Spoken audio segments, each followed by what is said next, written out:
Çavên te Kurdistan e. Çavên te cêwiyên dilê min in. Ger ez têr kin, di nav wan da jiyanek nû ava dibe. Çavên te pêşeroj in, Newroz in, nû roj in. Di çavên min da boxçeyên tîrêjan av didin. Ez ji wan hez dikim, bi wan sûn dixwim. Bin sihên wan da dimeşim, li ber wan da hevokên min dixweşin. Çavên te efrîniyê, dişînin azadiyê, li wargehên ronahiyê. Min ji xemxariyê rût dikin, ji azariyê rizgar dikin.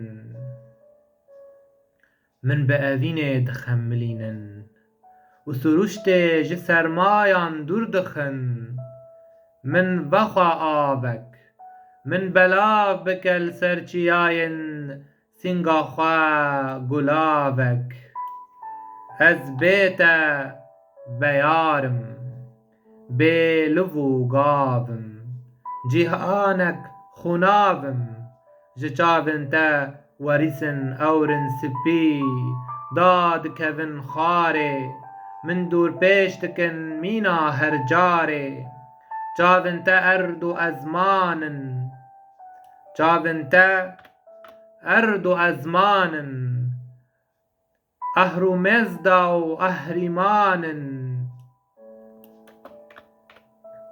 Nakokiyan li dûr maseyeke dicivînin.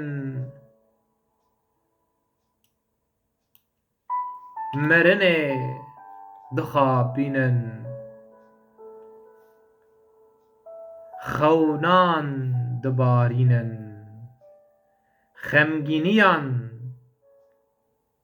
dibirêjin, keseran diqelînin. Ziravên tirsê diqetînin, radestbûnê napejirînin. Çavên te çiran e, tiştên geş mane. Axûban e, Kurdistan e.